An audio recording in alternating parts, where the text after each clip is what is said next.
Welcome to another CEO Wisdom Pod. We have Mike Earle with us today. Mike is in strategic HR tech. He's also benefits leader. He's a CEO and practice leader. He's innovating in scalable growth and engagement solution. He's a scuba diver and family man. So right now he's CEO and founder at Finparency.ai. He's also managing partner at a bunch of companies, including Lumity. So, Mike, I'm glad to have you on the pod. Tell us a bit more about yourself and what you're up to nowadays. Yeah, sure. Thank you. And it's great to speak with you. Thank you for having me. I live in Atlanta, Georgia. I've been married. I have 2 kids and up to all crazy things right now. So it's a crazy, crazy time working on, I view it as 2.5 businesses that I'm heavily engaged in. And that's a good thing. With my oldest son going to college on Tuesday. So life is in a crazy moment right now. Are you sad and nostalgic? How does that feel like? Every emotion I've been warned about is starting to come together. The good news is he's going to school just 2 hours away, but still, it's probably more of a shock being at the age that my oldest is going to college. How did that happen so fast? Everybody says that, and now it's here. So yeah. Something. Fortunately, we have FaceTime, right? Like me, that I left my parents' house probably 10 or 12 years ago, and I've been FaceTiming them every week now. They're in Canada and I'm in Mexico, and I guess it's a good sign when you FaceTime your parents. It's like a sign that you actually love them and that they haven't been, or you haven't been, too much of a pain in their lives. It's a good thing. If I had to FaceTime my mother, who's 89 now, and I love her to death, but it is as if I'm the help desk when I take her through FaceTiming. So I avoid that like the plague. But if he calls us once a week, I will be over the moon. So we'll see what he does. And how's been your career? You've been like in business for what, like 20, 25 years now. Mm-hmm. See, you started sort of in sales, right? How's it been for you so far? Yeah, very early on in finance. And then I realized I do not care for this and moved to sales and had and still have, I like to believe, a very successful career in typically and historically enterprise sales. Grew up in the ranks at United Health Group and then moved over to a company owned by Highmark Blue Cross Blue Shield out of Pittsburgh, great company. They owned Davis Vision and a bunch of other companies, was their chief sales officer. And then had just a series of crazy events in life that all connected, from Aon and how that connected to something at a company in Atlanta called Hodges Mace, to a firm that they sold to Alight, to then how that carried over to running a company called Clickboarding, to now what I'm doing, which is one startup, which is something I'm very close to, but is being built, while I run Lumity as managing partner inside a very large organization, a brokerage firm called Ehrle. So I look back at my career so far, which is a weird thing to say. I hope I'm not to the latter end of my career. I hope I can go for a long time.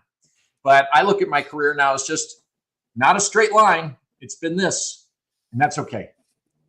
Right. And I think it took you 20 years to get to the CEO roles. Like, was the corporate world made for you, or do you have a disgust for it nowadays? It's funny you asked that question, and I'm on a live cast, so I'm not rehearsing for any of these things. That question's catching me off guard. I have a love-hate relationship with super large organizations. Not to pick on United Health Group, but I was there for 9-ish years and I loved it. I really did like it, but it is an extensively complex organization. You're solving a lot of big challenges, but you learn how to navigate that. I believe those super big organizations, and I'm just using UHG as an example, there's a shadow network inside any of those companies, and you have to learn how to move throughout the shadow network of how that company really works. Or any company. Again, it's not isolated to UHG, Highmark, all of them, Aon, Alight, where I am now, our parent company, Ehrle, which is a great place. And I'm running one of their big technology organizations. But it's a shadow network, and you have to understand who are the influencers and how to get things done. That's the piece that I like and don't always like, because there's bureaucracy that comes with it.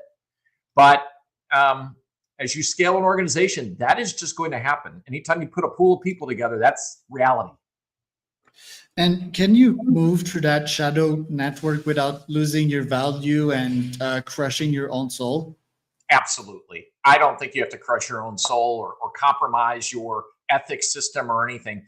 I don't think the shadow network is as CIA like as it comes off when I say it that way. When I say it that way, I mean, who are the individuals, almost in a matrixed organization, who are the individuals that have the historical knowledge of any one challenge or platform or something inside that organization?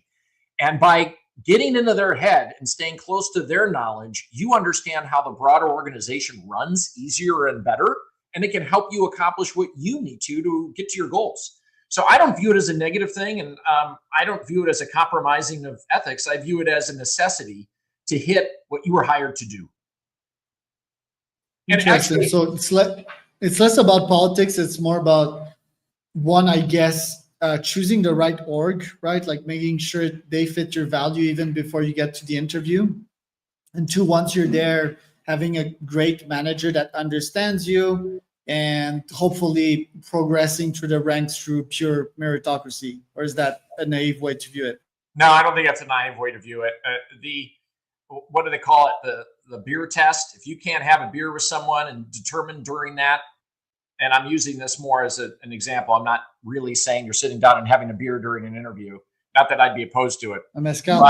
but if you are mezcal, but if you were having that time with that individual, is that somebody you would want to have a cocktail with? Is that somebody you would want to have lunch with? So that is absolutely a first stroke. Of course, you have to have that, but that's only one person. And in an organization that might have 100,000 employees, you're going to have very influential individuals that you can't meet before getting into that company. How are you going to be able to be malleable enough to work with all the different collections of personalities and agendas that exist with any pool of people?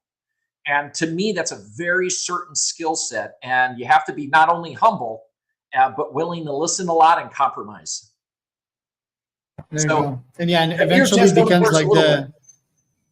eventually in the programming in the tech world becomes like the pizza team, right? And I think that's like so understated. I think when someone comes in the job market as an intern, as a junior, they don't really know the rules, right? So even if the manager is a dick, pretty much, like they will be still wanting to sort of bend and be like, oh yeah, sure, I'll do everything that you stay. They won't really like filter that person and do the beer test. They will just like they won't know, and they will accept like pretty much everything that is done. So I wish there would be like some some better mentors out there, so some better guidance, right? Because when we start in this market, we just don't know that. And I think the advice should be like have multiple interviews and see if like there's a fit, if there's a chemistry.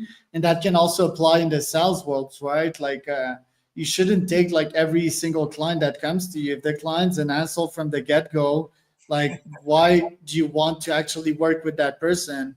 I understand that finance and money is the priority and there's a lot of struggle out there, but people should filter for chemistry. And that's a very simple test. I mean, us humans, we develop like that gut feelings through thousands and thousands of years, right? Sometimes we should just follow it and see what that gut is actually telling us. You have so many veins of wisdom in there. There's a lot. First thing that strikes me is I feel for young workers that are new to the corporate world that they don't have exposure the way that I was able to get exposure with key executives of an organization to learn the ropes. Now, really post COVID, it's extremely difficult with so many people working remotely to be in an organization and to find those mentors. I don't know. I have not seen a program yet in a company that has an assigned mentor program that's virtual that works. It's almost an organic thing that occurs on the ground, in the headquarters, in the field offices, and it just evolves over time. So if you don't have that, how do you learn how the shadow network works of a company? How do you know who you should go to? And the skills that some is natural in the skill set of building a relationship with somebody in that organization. How do you do that when you're working remotely? That's hard for, I think, a new worker who is just in their house all day long versus the ability to get into that office. And somebody's listening to this and they're questioning if there's value in going to the office, hell yeah, go to that office as often as you can. I think the days of trying to be in your house huddled up all the time is dangerous. Not that I'm communicating our team, who happens to be all virtual, that we should try to go in offices. It's not always practical. We can't do it. But boy, I wish we could. Yeah, I think question that comes to mind is, will big organizations also scale in the age of AI? Do you think that will keep on inflating in terms of employee numbers, or do you think it will drastically reduce in terms of headcount? And what would that mean for the future workers? Do you think most of them would actually be more on the freelancing and entrepreneurial side rather than on the 9 to 5 side? Yeah, I keep reading different pieces on this and watching all these different clips. I go back and forth quite a bit. I'm more optimistic with AI than anything else because I'm a heavy user of AI tools. I feel as if I live in Claude and Anthropic heavily. I use as many AI tools as I can. But and due to that, I am of the opinion there are not going to be as many slashes of AI jobs as some people try to predict. The negative Nellies out there who are trying to say, oh, 90% of jobs are going to be eventually gone. I think that is such a myopic way to look at this. In fact, not that Mark Cuban is my favorite human being, but Mark Cuban recently said, gosh, what's going to happen in 2 years due to AI?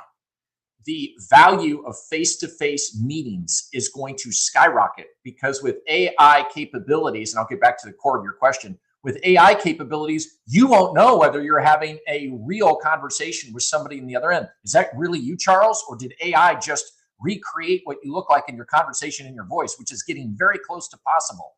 So it raises the stakes on the ability to have relationships in person, to meet with people in a different way. And so in that respect, those unique types of jobs that base on building relationships and strategy and different things goes up. What I think you're referring to, at least in my opinion, is the jobs that happen to be a little bit more mind-numbing, that are more monotonous, that aren't always the most glorious jobs to talk about. I think some of those are compromised, definitely. But it's just a shift in work. How is it really any different than the Industrial Revolution we went through? It's just the next stage of our evolution as a world. Interesting. Yeah, I think good AIs will outscale bad AIs. So there will be an AI to tell you if it's real Charles or AI Charles. I hope you're right. I think, yeah, 100% that will exist. It will just adapt, right? It's like a war. It's a progress war. And second, that 90% job replacement thesis, I'm on that camp, by the way. I think I'm biased. Yeah. And the reason is quite simple, is that we're hitting the agentic age. And as a business owner, I have the choice between an AI agent that is like a human on steroids, right? Like it's connected to the full internet. It has unlimited memory. It's like a genie in a bottle, or a human that I have to teach things and be patient, and especially if it's an intern, right? And if it's not an intern, then I need to pay them 100x what an agent would cost me. So humans will have to stay like really competitive in that field. I believe some humans will survive that, but definitely not all of them. And that's where the great job displacement will come from. And it's an equation I've already went through to my own company. So in-person meetings, yes, that will happen. Just like there's events right now since COVID that has like resurged, but doesn't mean that they're more money producing and more efficient than like online meetings for this. For example, this podcast, right? I could do it like physically in a city, but it would cost me like what, $200-300 an hour to do it in a studio. Would cost me more time as well. Would the experience be that different physically? Not that much. And it depends on like what background you come from. So me, I've been like behind a screen since I was like 16 or 15, like playing video games, right? So depends on the type of person. So and that's worrying to me, the job displacement, by the way, because yeah, I don't want that to happen. I will have to pay for that in the end, right? Like people without jobs. So What are your thoughts on all of that? I really think you and I agree and disagree. So let me repeat back some of this. I do not believe ever that we will see 90% of jobs or 90% unemployment. We will never see that because it would lead to complete anarchy across the world. What I do believe, and this is where I think we align, is that there could be an enormous shift. I don't know what percentage, an enormous shift in the type of jobs that exist.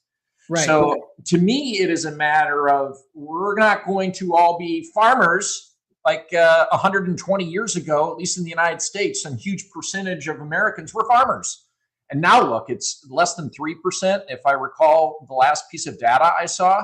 So it doesn't mean that those individual families that used to be farmers are out of work now. Now they've pivoted and they do different things and they add value in different ways. I think that's what we're going to see. I think it's now a shift in the type of work that they were doing and it converts to something else. And that to me is exciting. Right. Yeah, I believe most people will be entrepreneurs. I think most humans are really gritty, right? Like deep inside them, they want some kind of purpose. Not all of them want to be on UBI and eating ice cream and watching VR porn like all day long. Like I think humans want some sort of pain and some sort of growth in their life, right? They don't want to be handed out everything. So it's going to be interesting for sure. And it's certainly like me. I'm right most of the time, but I'm not right on the timeline. So I think the timeline will be very much stretched, So in my prediction, like on AGI, I think was like 2025 or 2026. Well, can add probably a couple more years to that because the technology advancement is dependent on the technology adoption, right? So we need humans to adopt that technology to give the creators of that technology more data so that they can propagate back, and it's like a virtuous cycle.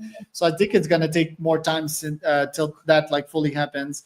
Now, what are you building at Finparency? Like, why launch your own venture? And is that like your first stint into the entrepreneurship world? It is, at least this directly and bluntly. And I had the idea over many years. So I was the CEO of an HR tech company called Clickboarding. And during that period of time, over 3 years, 281 private equity groups reached out to me. And I thought, my God, 281 private equity groups have called me. And the only reason I know that number specifically is because I kept a list of every single one. And that doesn't include the family offices and a myriad of investment bankers. Then I started to think, wow, if you're between a threshold in the United States and you don't have investment relations insourced at your company and you're trying to operate a firm, how in the world do you operate the company, hit your goals, do what you need to do, and deal with all these different phone calls? And they're enormous distraction, but you're stupid if you don't take some of them. Then I realized this isn't just unique to technology companies. This is happening to every single vertical right now in the United States. There's 4,500 private equity groups. There's 4,000 family offices and 600 investment banking firms. And they're calling 3 million small business owners that are less than 30 million in annual revenue. So if you're one of those business owners, you're overwhelmed with this and you're pretty hostile. So yes, Finparency is a two-sided marketplace between the investment community and small business owners to use AI, ironically enough, to connect them the right way. Moreover, getting those small business owners to investment grade. Not that I want this to be a whole commercial on Finparency. I'm really excited about what we're doing at Lumity, but Finparency behind the scenes and what we're building too, and the conversations I've been having, it's the eve of the silver tsunami that we're hearing about globally, but really in the United States. And I've met more business owners and investors that have had conversations around just shutting down their business instead of having the tough conversation of who might be the right investors to buy them up one day. And to me, that's a US economic problem. And so that's why I'm passionate about that. And I have a great group of folks that are helping me out. We're all doing that on the side of our desk. That is all something that we're in build mode. And frankly, if it weren't for AI and the ability to code, none of us would be able to do that. And I'm not a coder, but none of the rest of the team would be able to do that unless AI existed. So it's been really fascinating watching that build up. An MVP of that will be ready soon. And, I look at the small business owner, my entire career has been in enterprise sales. And now I'm really focused on small businesses inside Lumity, which is trying to fix, and they're doing a great job of it, of the employee benefit and healthcare cost issue in the United States. And if you're a small business owner, that is slamming you. So the issue with healthcare cost is enormous, and that's what we address as a digital brokerage firm exactly inside Lumity. And what I'm addressing with Finparency, I think, complements that on eventual exit for their businesses the right way. So it's just a really interesting time, especially if you're in small businesses in the United States. And how do you split your time between both and keep your sanity in between? I have no sanity left. That's That's two of us. That's my family and some of my closest friends. They say I lost that a long time ago. So it's I'm putting a lot of my time, almost well over a full-time job, into Lumity. That is my core focus, and there's a lot of excitement there. And we're doing some cool things at Ehrle, the holding company of Lumity. I'm very excited by that work. And I received a phone call from a good friend who I report to inside of Ehrle that said, will you help us with this challenge? And I said no, but they eventually got me.